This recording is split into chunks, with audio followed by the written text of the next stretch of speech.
Hello and welcome back to the Münster Podcast. I'm your host Charles, as always, and today we are doing a Q&A, something that I've always wanted to do but never got around to doing, and finally we are doing this Q&A. So I went onto Twitter and I asked my friends, please leave some questions related to politics and history down below and I will answer them. Now, if you only want to hear your question, I'm going to leave the timestamps for each question both in the description and also in the comments down below, so that you can just skip to the question that perhaps you submitted and the answer, you only want to hear the answer for that question. Now, without further ado, let's just get straight into it. So, the first question we have is, why are you called the Münster Podcast? Now, obviously, the hosts from the Münster Podcast, the main group, they're all from the UK. We're all from the UK. Yet we're called the Münster Podcast, which, if you don't know, the Münster is a very nice city in, I believe, northwestern Germany. So, not to be confused with Munster Island either. We're not about that. So, it's a really stupid story, actually, why we're called the Münster Podcast and why we have this kind of weird, almost obsession with Munster, because we also have we like to play football, and we have our own football team that we created called Munster. It is really bizarre. So in order to answer that question, basically we were playing, oh god, I can't remember how long, possibly like October or maybe even November or December. It was around winter last year, and we were just playing we were playing EU4, which is just a strategy game set a little bit just before the Renaissance. It's also notorious for being very popular with Reddit historians, so if you're cringing a little bit, then I'm sorry.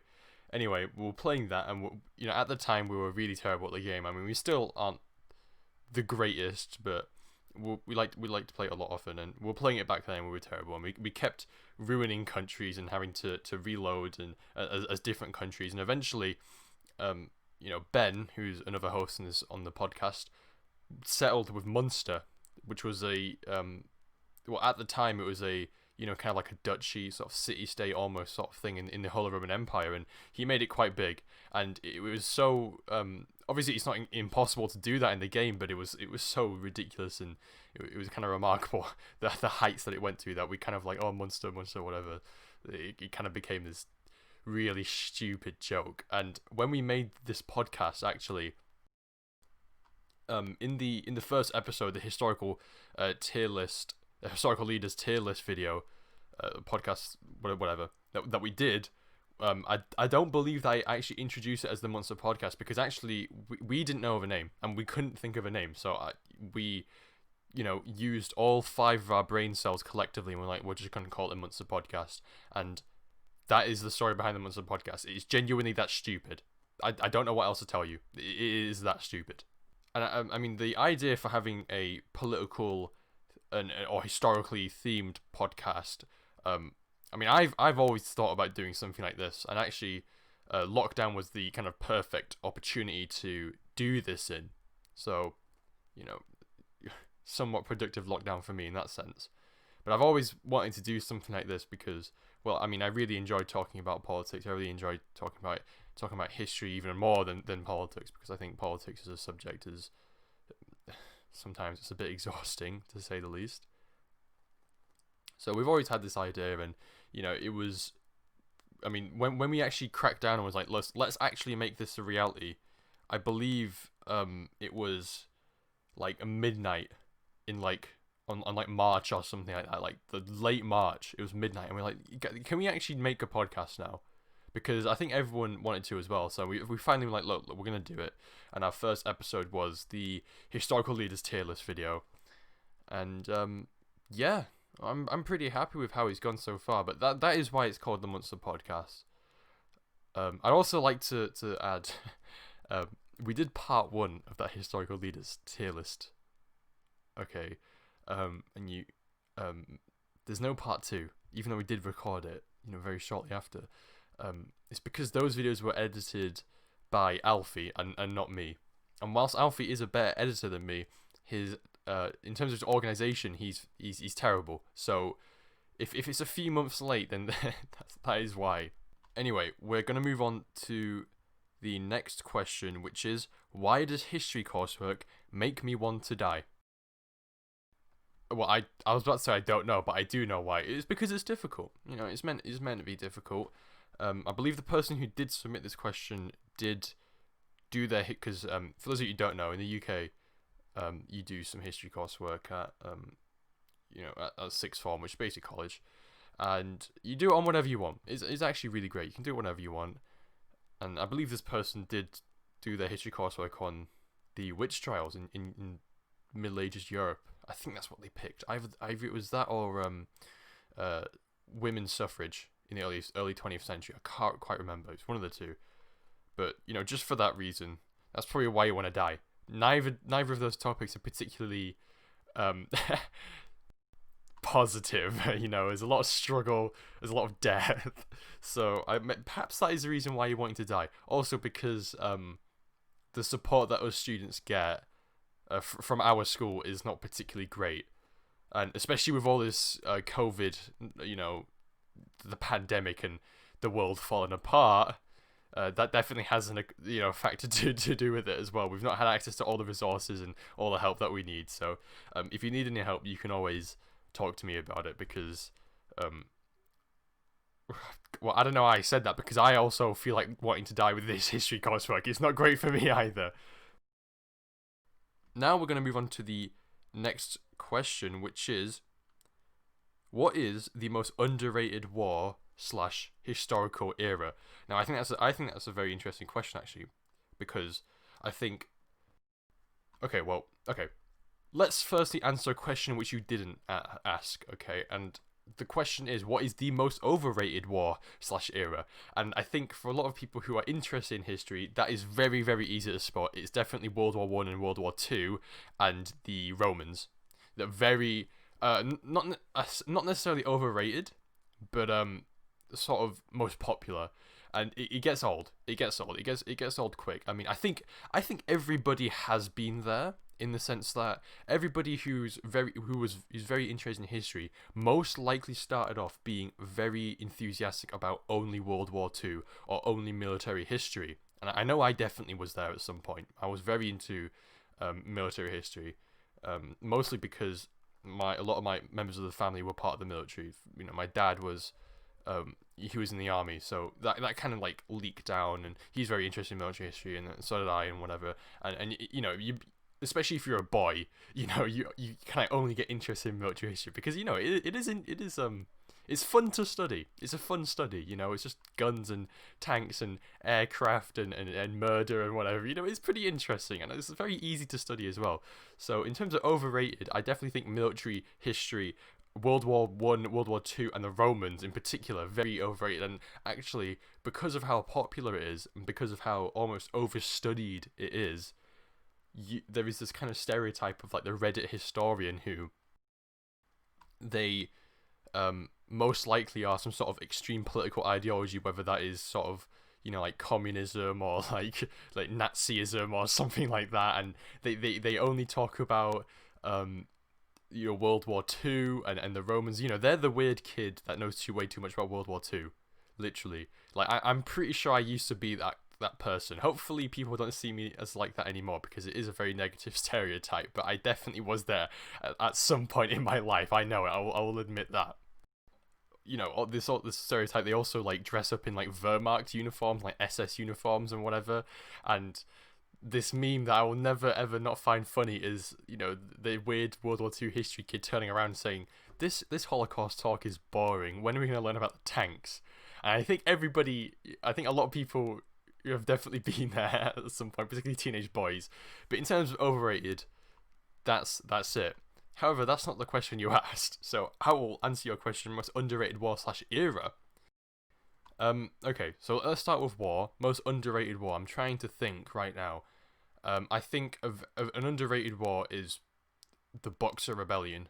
And okay, here's the thing with history. I think the wording of the question is a bit difficult. There's a reason why it's a bit difficult to answer. You don't really get underrated and overrated in history in terms of like studying an era or a wars. You more or less get underrated or overrated historical figures and perhaps empires and nations, but not necessarily events.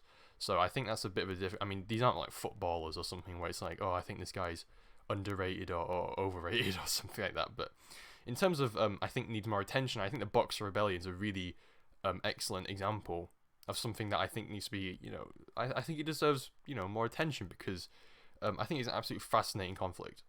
Okay, I never, because I read a few. Well, I didn't read a few. I read one book about it a few days ago, and I had some photos of it and stuff like that. Because obviously, photography in that part of the world. So if you don't know, the Boxer Rebellion happened in the Qing Dynasty in China.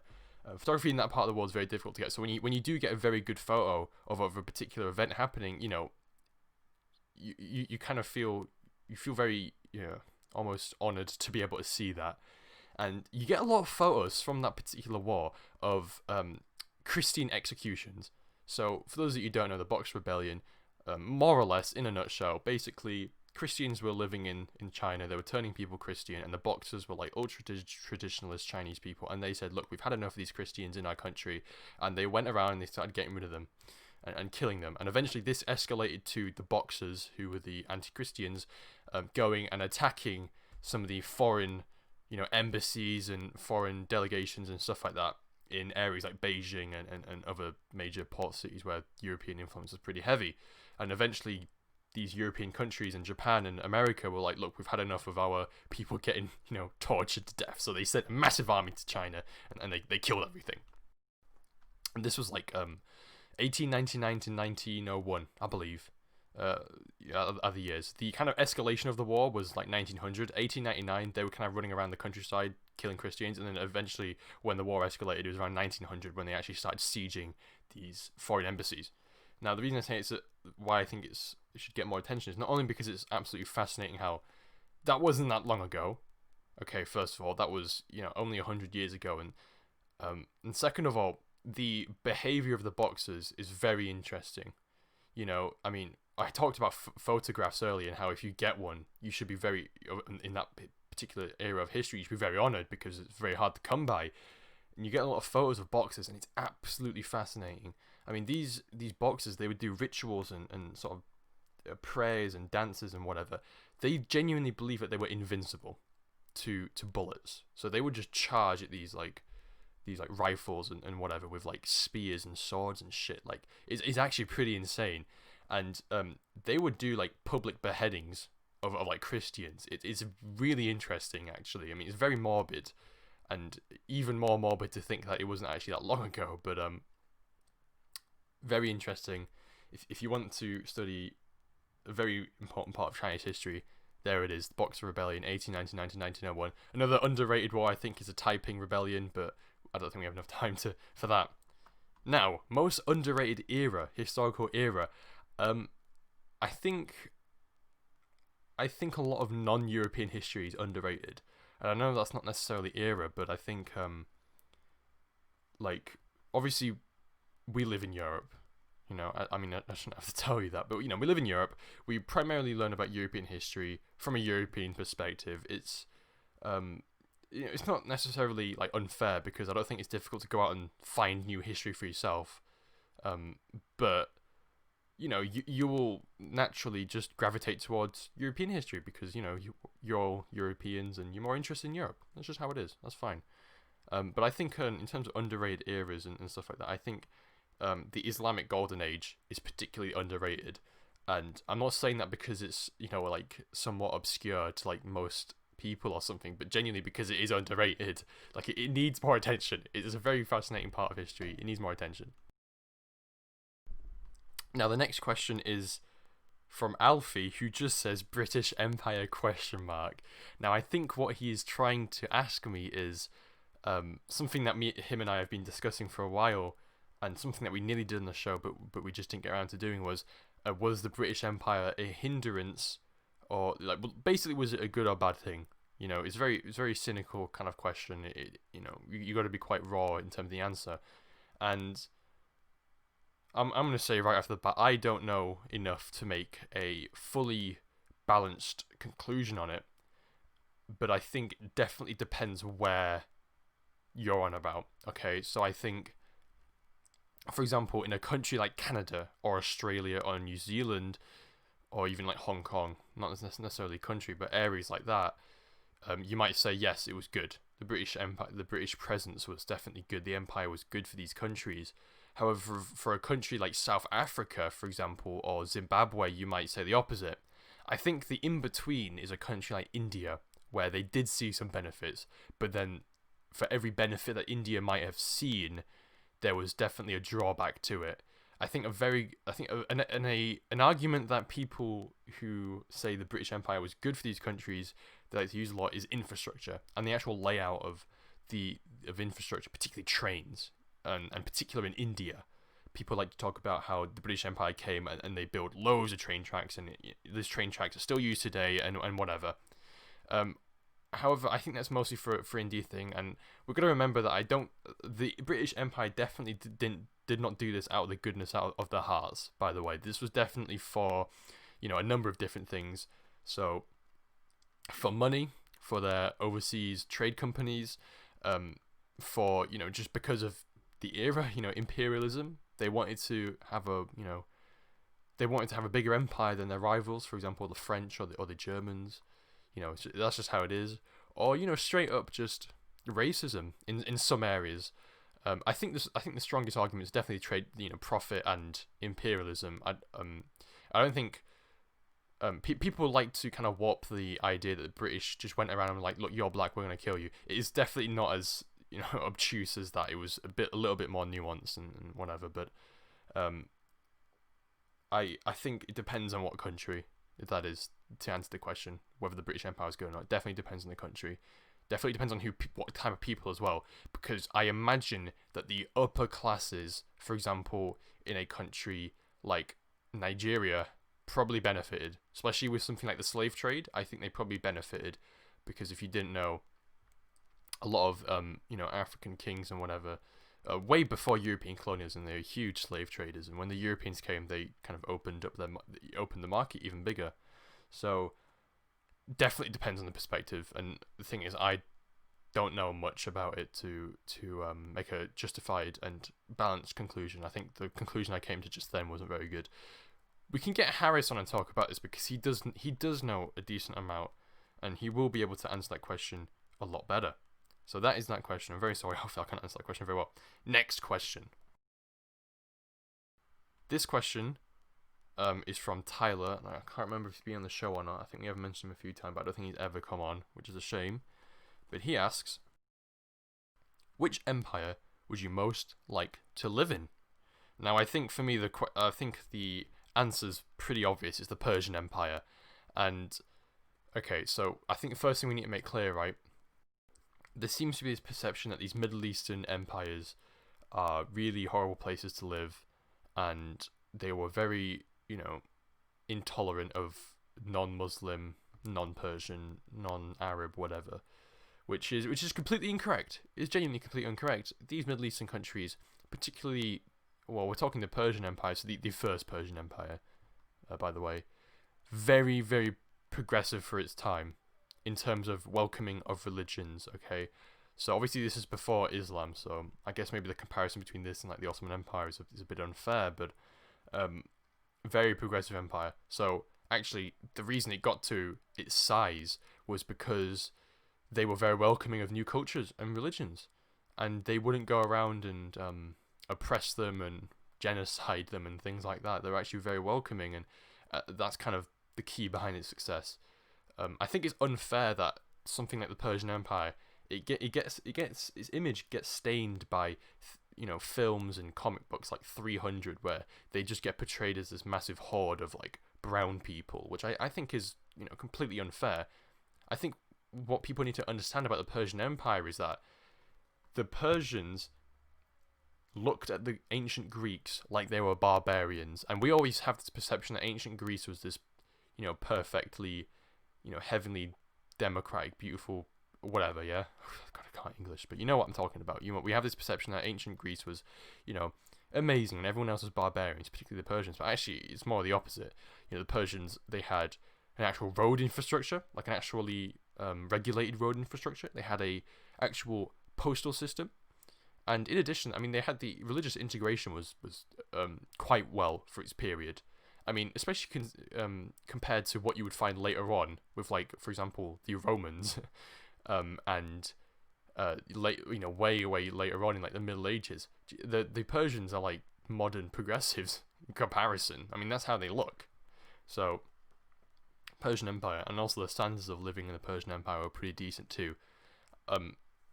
Again, another misconception. A lot of people like to say ancient Egypt as an era that they'd like to live in.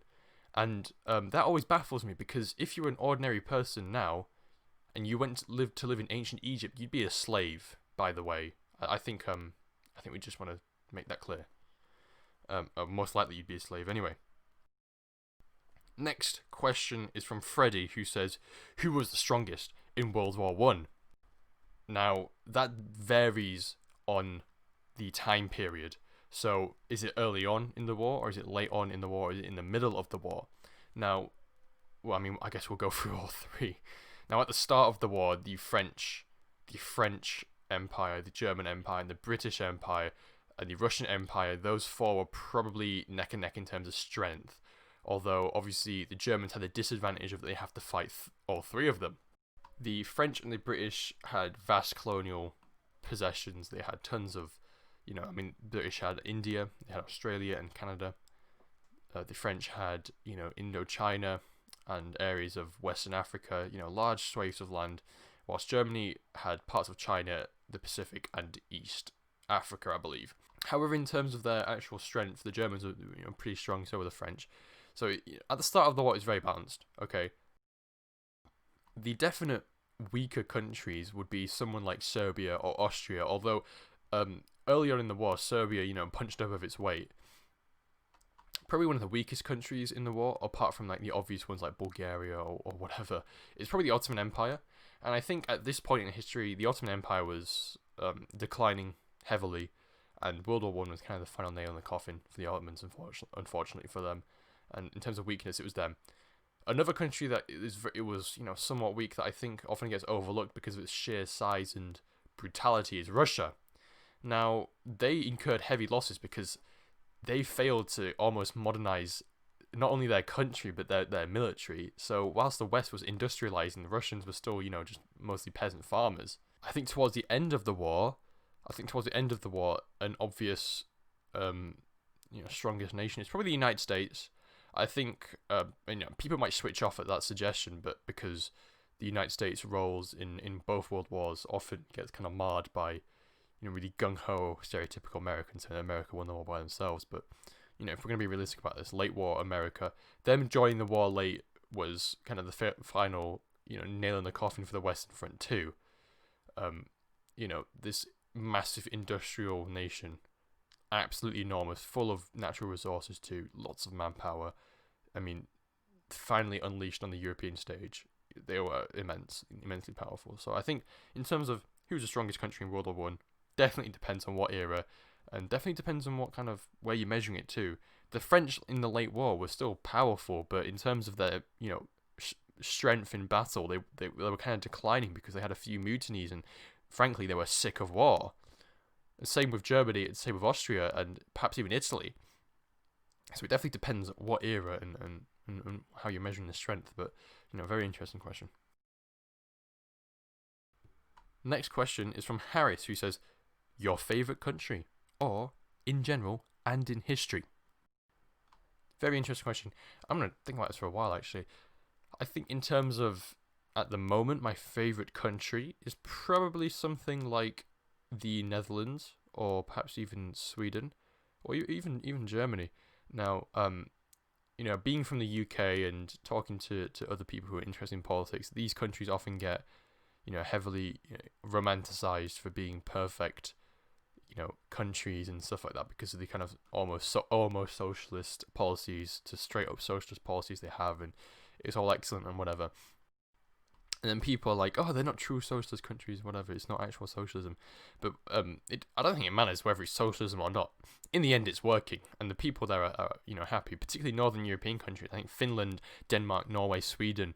They're always the envy of like Westerners.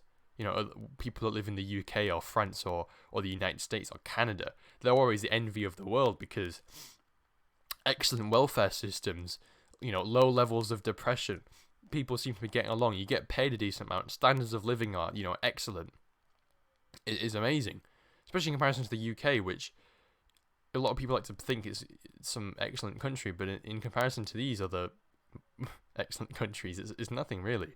I think another country that is at the moment one of my favourites is probably New Zealand, and I think the New Zealander Prime Minister. What do you call someone from New Zealand?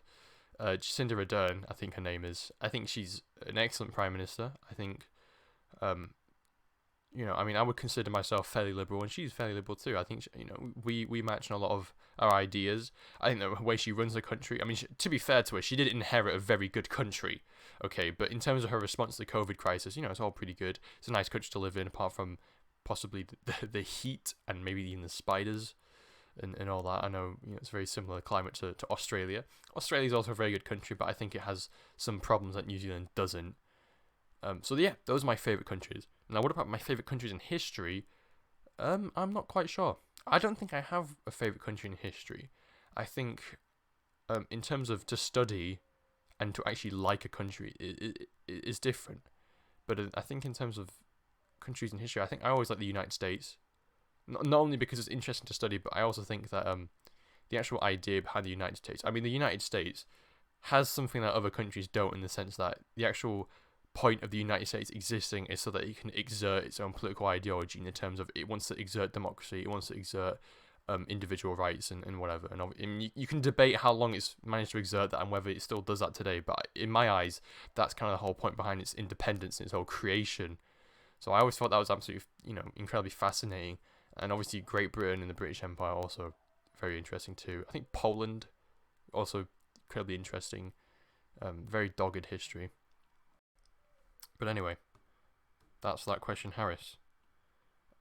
Next question is from another friend of mine. Most successful / best leader / conqueror of all time, and why?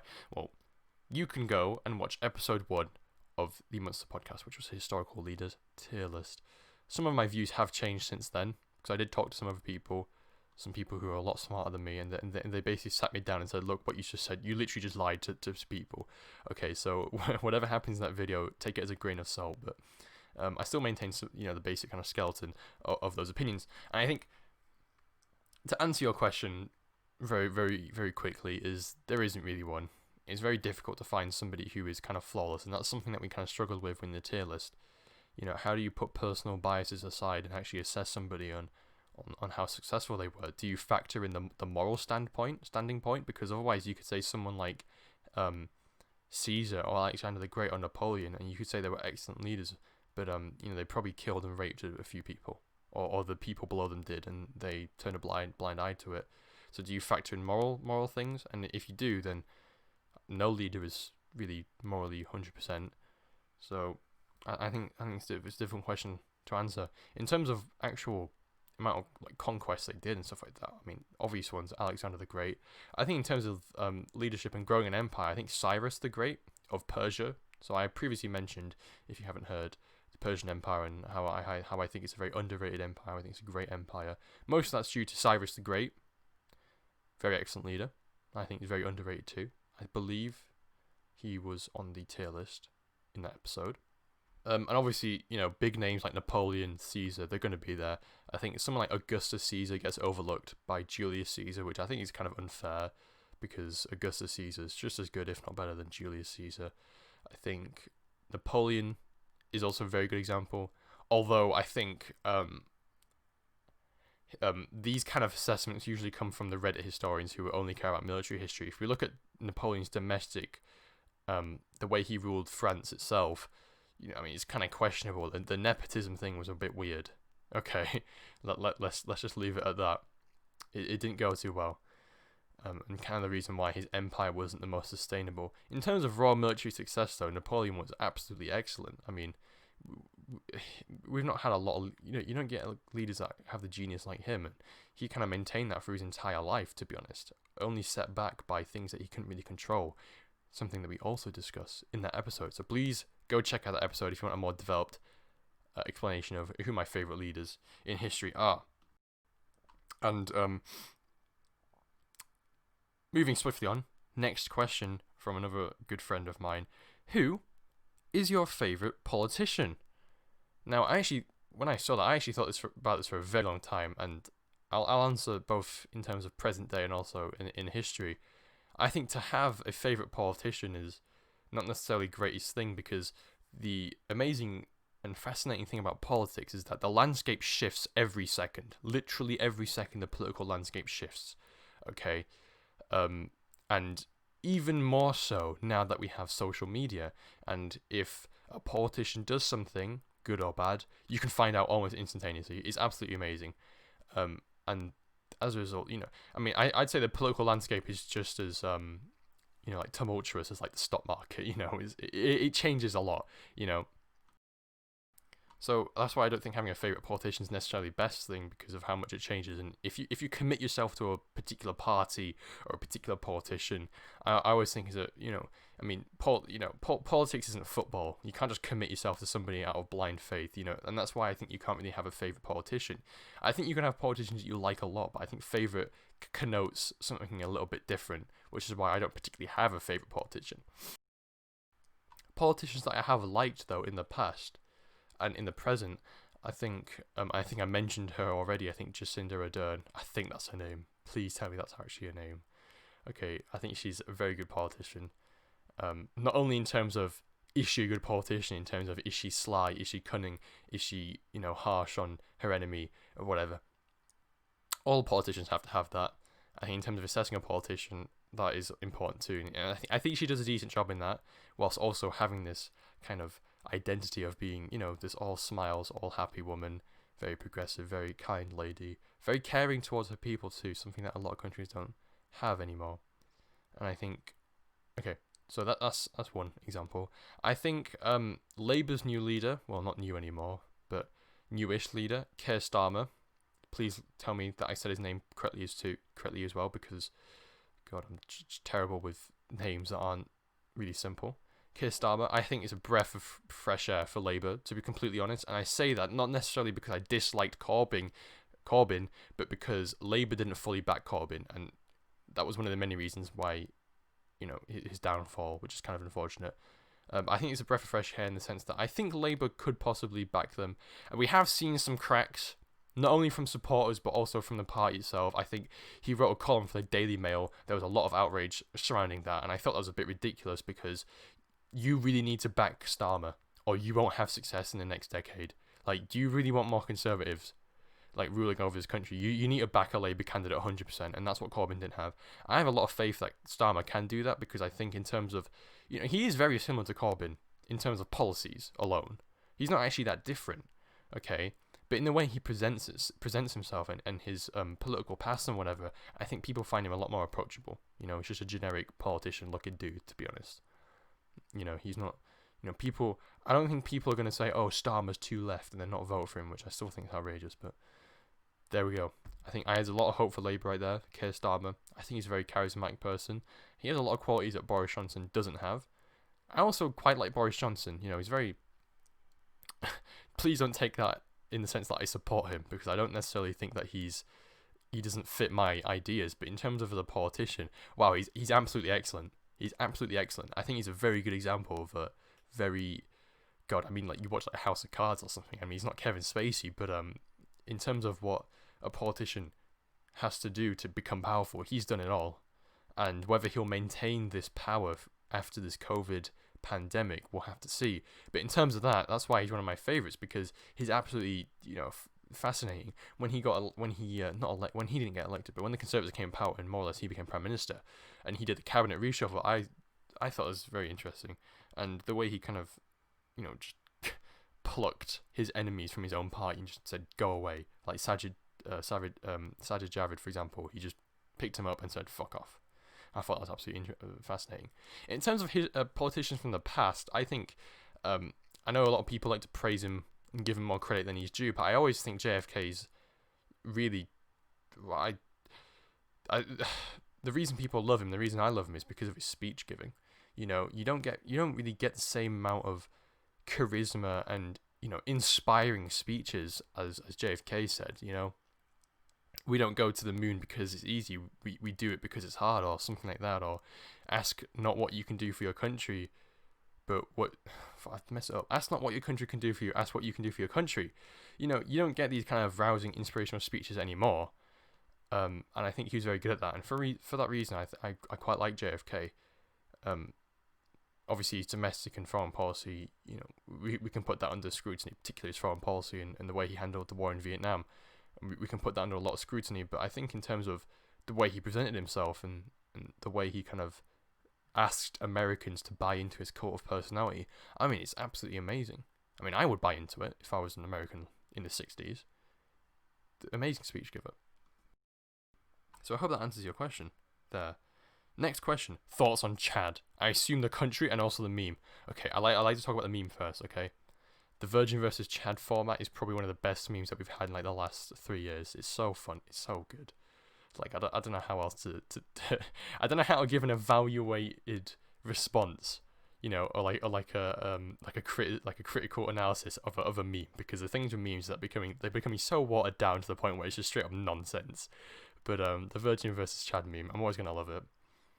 Hopefully, unless it dies within the next few months, which, you know, could happen.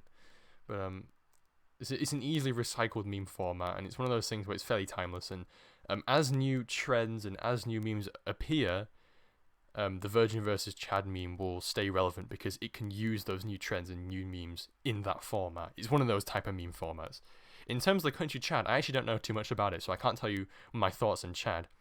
But if it's like its neighbours, then I feel very sorry for the people of Chad, and I hope their fortunes get better in the future.